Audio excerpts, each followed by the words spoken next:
Ochutnávka mladých vín od roku 1998. Spolok vinohradníkov a vinárov v Nemčiňanoch usporadúva každoročne toto spoločenské podujatie v novembri, pokiaľ je to možné, na sviatok svätej Kataríny.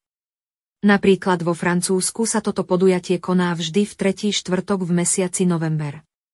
Mladé vína, respektíve nové či prvé vína sa nazývajú aj svetomartinské alebo svetokatarínske. Po období neslávne slávnych burčákovín, vinári netrpezlivo očakávajú zrod mladých vín. Toto ich, žiaľ krátku dobu trvajúce obdobie už odhaľuje prísľub nového ročníka. Jemne perlivé, žiariace farbami, plné ovocia a väčšina z nich prvýkrát v čistom šate.